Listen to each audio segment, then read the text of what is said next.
आज हम लोग मेट्रा मेडिका का जो अप्लाइड एस्पेक्ट है, हम लोग मेट्रा मेडिका को अपने क्लिनिकल प्रैक्टिस में, अपने लाइफ में, अपने कैसे इसको हम लोग ये यूज करते हैं, क्या इसका लाभ होगा, इस अप्लाइड मेट्रा मेडिका के माध्यम से हम लोग देखने का आज कोशिश करेंगे।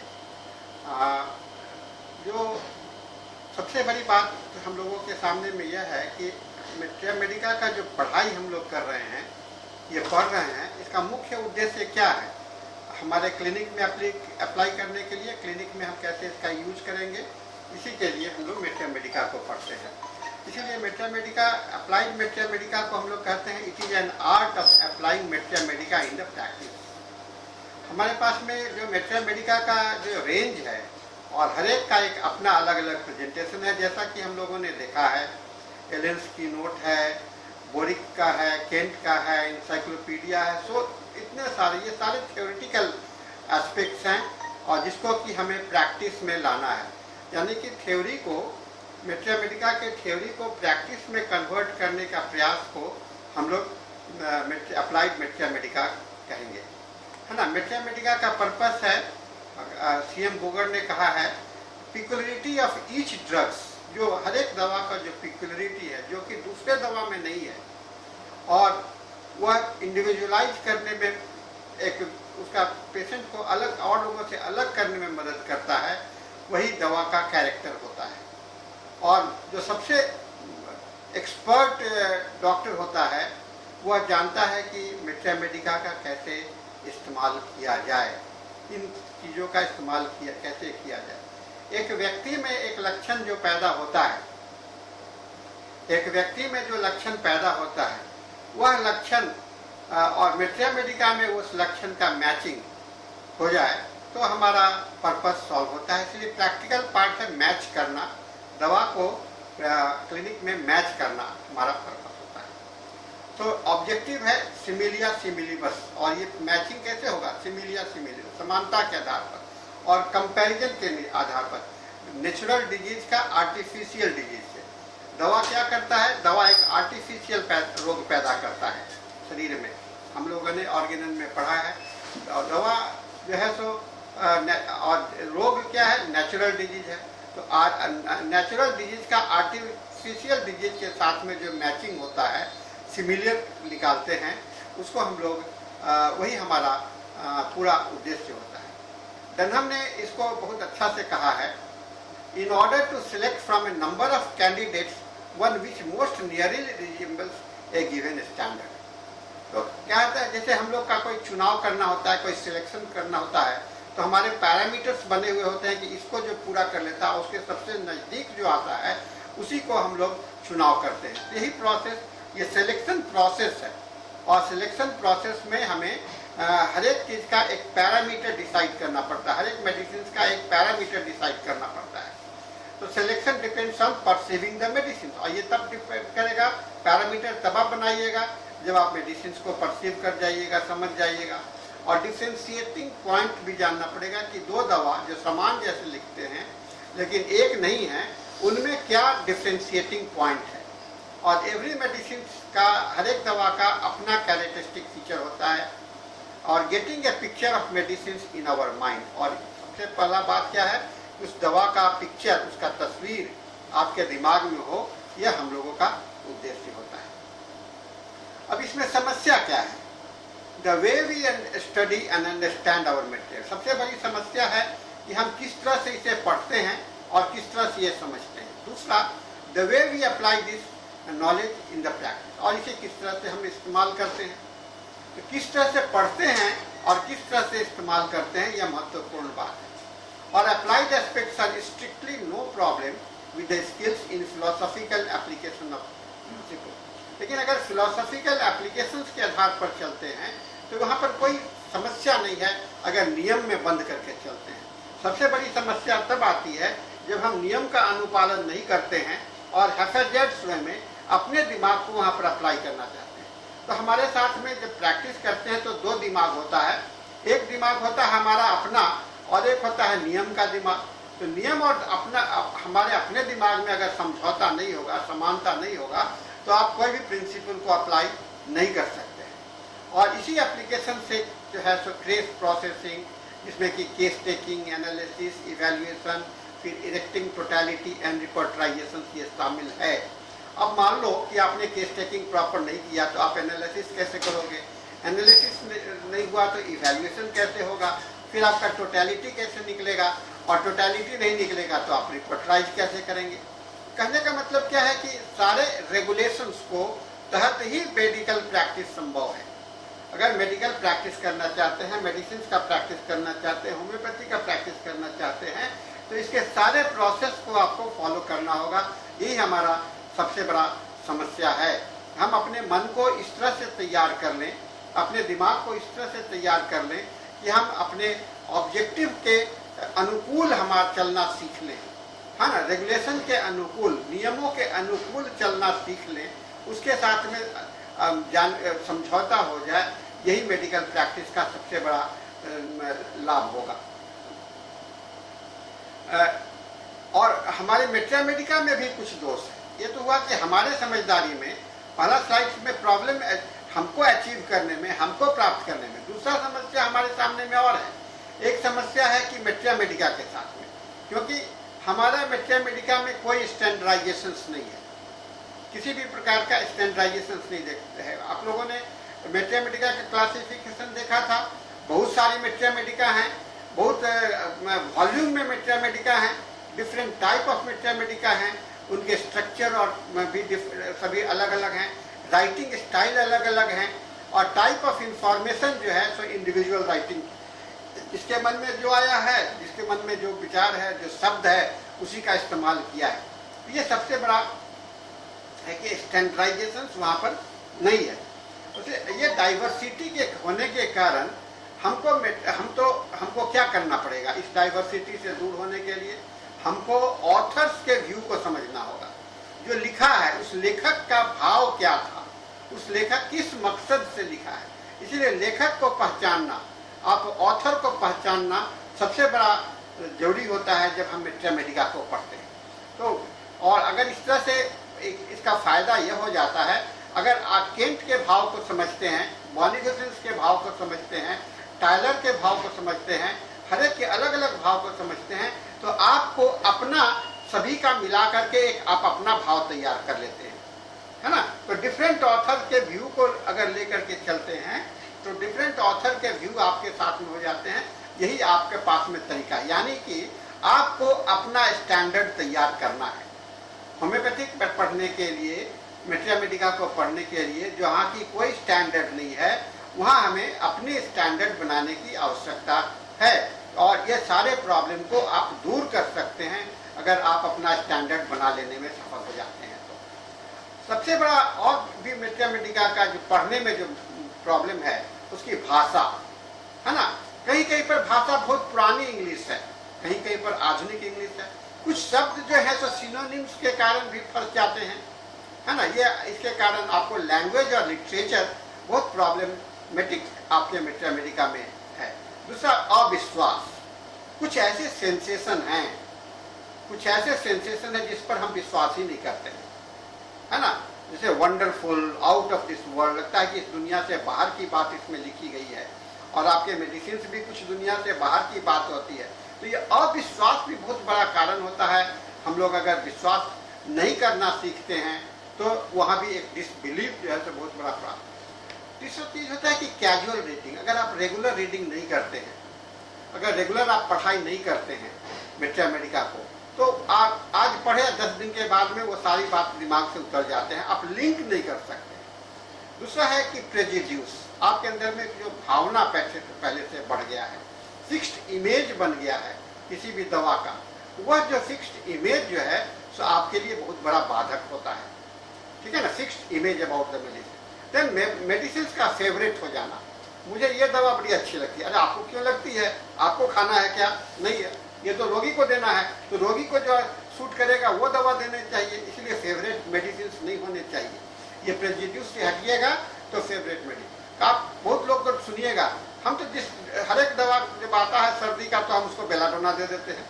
अरे ये बेलाडोना के प्रति आपके आकर्षण क्या है? रोगी को अगर आकर्षण है तो ठीक है, नहीं है तो हम लोग क्यों देंगे। तो और बहुत सारे यूजलेस रेमेडी हैं जो हम लोगों को लगता है, और ये प्रेजुडिस के कारण हम लोग दवा को बेकार समझते हैं, अपने फिक्स्ड आइडियाज के कारण समझते हैं। ये हमारा मेट्रिया मेडिका का एप्लीकेशंस में प्रॉब्लम बनता है। सॉल्यूशन फॉर अप्लाइड एस्पेक्ट है ना, इसका सॉल्यूशन क्या है? Unity in diversity. सबसे बड़ा सॉल्यूशन है यूनिटी इन डाइवर्सिटी। इस जो बिखराव है, ये जो अलग अलग डाइवर्स अंडरस्टैंडिंग है, सबको एक करना है ना। हम लोग कहते हैं कि सारा भारत में हर एक प्रदेश अलग अलग है, तो कश्मीर से कन्याकुमारी तक, लेकिन उसके अंदर में एक भाव है कि हम भारतीय हैं। तो यही चीज आपको भी करना पड़ेगा। हर एक मेट्रिया मेडिका में हर एक जो विचित्रता है, उस मेट्रिया मेडिका को एक जगह पर उसको यूनाइट करके आपको चलना पड़ेगा। और यह ब्रॉड माइंडेड इन, आपको दिमाग को बढ़ाना पड़ेगा, आपके दायरा को संकीर्णता से निकल करके बड़े दिमाग में आना पड़ेगा, और इससे आप अपना मेट्रिया मेडिका के नॉलेज को बहुत ही विस्तृत कर सकते हैं।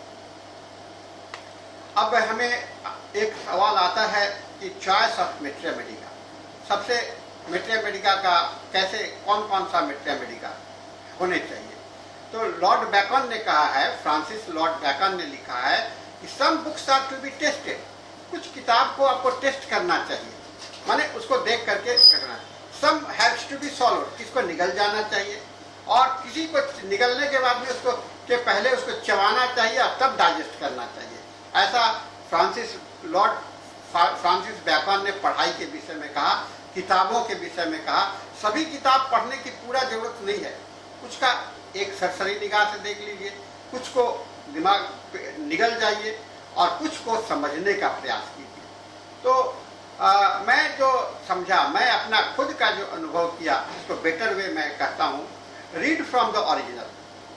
मैं जो अनुभव किया, ये मेरा अनुभव है कि ओरिजिनल से पढ़ा कीजिए, बोगर सिनॉप्टिक की को यूज कीजिए, केंट के लेक्चर्स को यूज कीजिए, मार्गरेट टायलर के ड्रग पिक्चर को यूज कीजिए, और क्लार्क के डिक्शनरी ऑफ मेट्रिया मेडिका जो 3 वॉल्यूम है, उसको अपना लाइफ का पार्टनर बनाइए, और केंट एलेन्स की नोट को डाइजेस्ट करने का कोशिश कीजिए, ठीक है ना। एलेन्स की नोट को डाइजेस्ट करने का कोशिश कीजिए। ये मेरा सुझाव है आप लोगों के लिए, अगर आप इसको करें। मैं यही काम करता हूँ, मैं ओरिजिनल पढ़ता हूँ, कि देखता हूँ और वहाँ पर से रेफर करके करता हूँ, फिर बोगर सिनॉप्टिक की से दिमाग बनाता हूँ, लेकिन केंट से समझने का कोशिश करता हूँ, ट्रायलर से समझने का कोशिश करता हूँ, और क्लार्क के डिक्शनरी में विस्तार को देखने का कोशिश करता हूँ, और एलन की नोट्स को एक्सप्लेन और एक्सपैंड करने का कोशिश करता हूँ। ये जो प्रयास है, सबसे उत्तम प्रयास कहलाता है।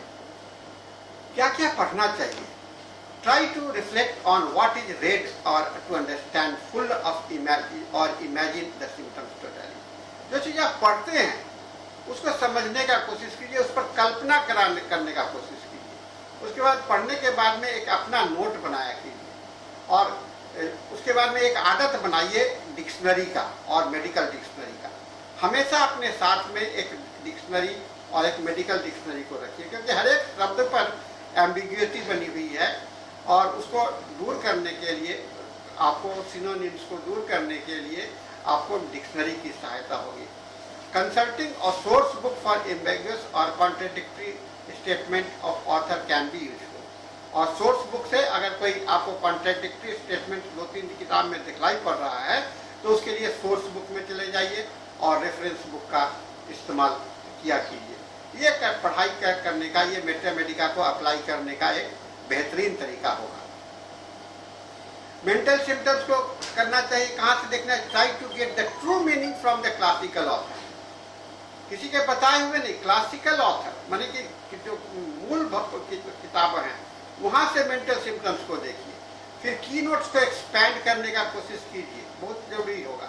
और स्मॉल रेमेडीज को पढ़िए और उसके कैरेक्टरिस्टिक्स फीचर को समझने का कोशिश कीजिए। और रिपोर्टरी को हमेशा खाली रिपोर्टराइजेशंस के लिए नहीं, वो मेट्रिया मेडिका को पढ़ने के लिए रिपोर्टरी को इस्तेमाल कीजिए। और सॉफ्टवेयर लाइब्रेरी का इस्तेमाल तो आज के ज़माने में हम लोगों के लिए बहुत बेहतरीन सौगात है। और रिलेशनशिप ऑफ रेमेडीज को बनाना बहुत जरूरी होगा। ये सब हम लोगों को पढ़ने का बहुत अच्छा अवसर है, तरीका है। अगर इसको आप अपनाते हैं तो मेट्रिया मेडिका में कोई समस्या नहीं है। हमारे पास में टूल्स क्या हैं? ये सारे टूल्स हैं, केंट, पाठक, Clark, boric, Bogar, एलेंस, Nash, Indian authors के कई एक हैं, चौधरी, एस.एन. चौधरी, ऐसे करके फैरिंगटन हैं, फिर मॉडर्न ऑथर्स हैं, आर्टिकल्स हैं, लेक्चर्स हैं। ये सारा सुनने का प्रयास करते रहिए। यही आपके टूल्स हैं आपका इस्तेमाल करने का मेट्रिया मेडिका के आपके साथ में है। फिर ड्रग पिक्चर्स जानना है, की नोट्स है, थीमेटिक मेट्रिया मेडिका है, कंपैरेटिव मेट्रिया मेडिका है, थेराप्यूटिक्स है, एलेंस है, relationship, repertory, organ affinities, pathological, ये सारे शब्दों का इस्तेमाल करना सीखिएगा और शब्दों को तो ये टूल्स के रूप में आप मेट्रिया मेडिका के दायरे में अप्लाई कर सकिएगा। सबसे बड़ा समस्या क्या है? प्रेजुड्यूस्ड माइंड, रिटेंशन, याद करना, फिक्स्ड इमेज और फेवरेट रेमेडी और यूजलेस रेमेडी, है ना। अगर दिमाग में सबसे बड़ा प्रेजुडिस जो है के कारण आपको retention, fixed image, favourite remedy और यूजलेस रेमेडी आपके सामने में आ जाता है। तो प्रैक्टिकल एप्लीकेबिलिटी के लिए हमको सबसे बड़ा जरूरी होगा फिलॉसफी इज द अल्टीमेट। अंतिम चॉइस हमारा क्या है? फिलॉसफी। और इस फिलॉसफी को का आधार लेकर के, फिलॉसफी के नाव पर बैठ करके आप मेट्रिया मेडिका के पास में पहुंच सकते हैं। और पढ़ने के लिए क्या आवश्यकता है? मेट्रिया मेडिका पढ़ने के लिए, मेट्रिया मेडिका के लिए आपको बड़ी लाइब्रेरी में कंसल्ट करना सीखिए, है ना। लाइब्रेरी में बैठना सीखिए। लाइब्रेरी आजकल तो आपको गूगल पर मिल जाता है ना। अपने घर में एक छोटा सा लाइब्रेरी बना करके रखिए। कोई भी डॉक्टर अगर अपने पास में किताब नहीं रखता है तो डॉक्टर नहीं कहलाता है, और डॉक्टर को अपने पास में कुछ किताबें जरूर रखनी चाहिए। और छोटा सा लाइब्रेरी, पर्सनल लाइब्रेरी भी बनाना चाहिए। फिर जनरल लाइब्रेरी है, कॉलेज का लाइब्रेरी है, इंस्टीट्यूशनल लाइब्रेरी है। तो सभी लाइब्रेरी में जाने का कोशिश करना चाहिए। रेगुलर रीडिंग हैबिट, है ना। तो हमेशा पढ़ना, कंपैरिजन करना, नकल करना, इमिटेशन मतलब नकल करना, और किसी व्यक्ति का तस्वीर दिमाग में बनाना और कल्पना करना, ये सारा आधार बनता है आपको मेट्रिया मेडिका को पढ़ने का, अप्लाई करने के लिए। और कॉन्सेप्ट ऑफ पायनियर, है ना, समझने का जरूरत है। हर एक पायनियर का कॉन्सेप्ट क्या है, बॉनिफेस का क्या है, केंट का क्या है, फैरिंगटन का क्या है, उनके कॉन्सेप्ट किस आधार पर। फैरिंगटन बहुत बड़े क्लिनिशियन थे, बॉनिफेस बहुत बड़े लॉयर थे, ठीक है ना। केंट बहुत बड़े क्लिनिकल प्रैक्टिशनर थे, वो एलोपैथिक साइड से थे। तो फिलोसॉफी माइंड केंट का था, है ना। ये हैनीमैन का माइंड, सारे माइंड को, सारे का प्रिंसिपल को, उनके जीवन के सिद्धांत को जानने का कोशिश करना चाहिए और उसको कंपेयर करना चाहिए एक दूसरे के साथ में। इससे आपका मेट्रिया मेडिका का अध्ययन जो है तो सही हो जाएगा। कहते हैं, हमने पहले भी बता दिया, some books are to be tested, other to be swallowed and some few to be chewed and digested, है ना। ये लॉर्ड बेकन का कहानी है। और लॉर्ड बेकन ने यह भी कहा, रीड नाइदर टू कॉन्ट्रडिक्ट और कॉन्फ्यूट, है ना। रीड पढ़ना केवल माने विरोध करने के लिए नहीं है, न तो विश्वास करने के लिए। क्या पढ़ना इसलिए है कि हमें उसे समझना है ना। उसे समझने के लिए पढ़ते हैं, उसका आलोचना करने के लिए नहीं पढ़ते हैं। इस आलोचना करने के लिए पढ़िएगा तो नेगेटिव माइंड होके पढ़िएगा और दिमाग लगा के पढ़िएगा। कुछ मिले, हासिल करने के लिए पढ़िएगा तो आपको मिलेगा। अगर हासिल करने के लिए, प्राप्त करने के लिए नहीं पढ़िएगा तो नहीं मिलेगा। तो जो चाहोगे वही मिलता है, जो नहीं चाहोगे वह नहीं मिलता है।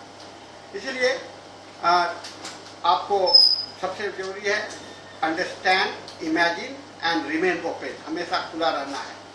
डिक्शनरी, सिम्टम्स, सिनोनिम, सोर्स, ये सारे आपके आधार हैं, है ना, जिसको मेट्रिया मेडिका के पास में पहुंचने के लिए, अप्लाई करने के लिए ये आपका आधार आता है। और नोट्स बनाना ये बहुत इंपॉर्टेंट है।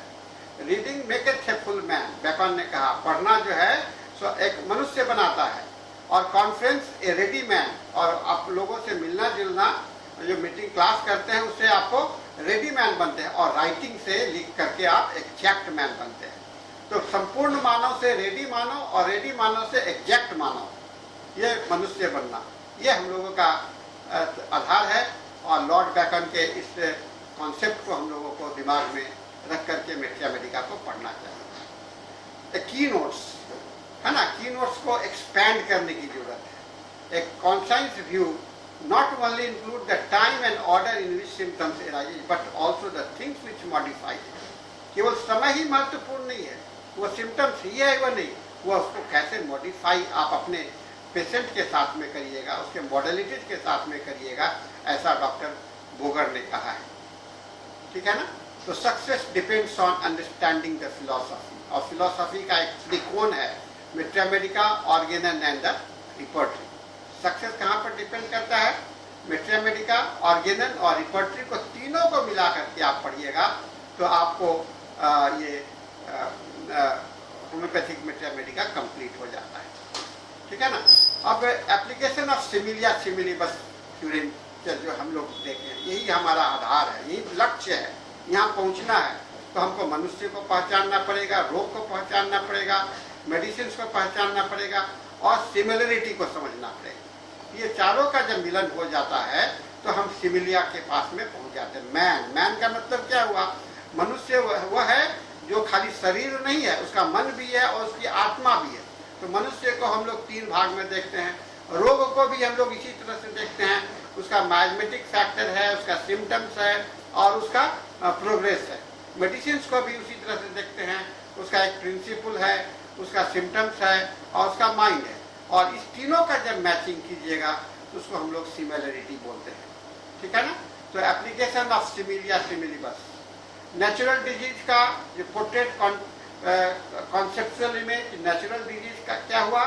नेचुरल डिजीज जो टोटलिटी पोर्ट्रेट कॉन्सेप्चुअल इमेज, रोगी का जो टोटलिटी है, पोर्ट्रेट है, कॉन्सेप्चुअल इमेज है, उसको हम लोग नेचुरल डिजीज बोलते हैं। और आर्टिफिशियल डिजीज है जो दवा के द्वारा प्रोड्यूस होता है, टोटलिटी पोर्ट्रेट कॉन्सेप्चुअल इमेज, है ना, आर्टिफिशियल डिजीज। तो ये दोनों का जब मैचिंग हो जाता है तो उसे हम लोग एप्लीकेशन ऑफ सिमिलिया सिमिलीबस कहते हैं। यही हमारा बहुत बड़ा लक्ष्य है ना। तो केस टेक, अब हमारा प्रोसेस क्या है एप्लीकेशंस का? केस टेकिंग, उसके बाद पोर्ट्रेट बनाना, रिकॉर्ड एज दे आर, जैसा है वैसा ही हमको रिकॉर्ड करना है। सिम्टम्स के इंटेंसिटी को पहचानना है, फिर क्लैरिटी, इंसेंटिविटी एंड पोटेंशियलिटी, उसके विश्वसनीयता को निर्धारित करना है। ये लक्ष्य, ये माध्यम से आप सिमिलिया सिमिलीबस के पास में पहुंच सकते हैं। सो मेट्रिया मेडिका का जो सॉल्यूशन क्या है? Read a drug every day, है ना।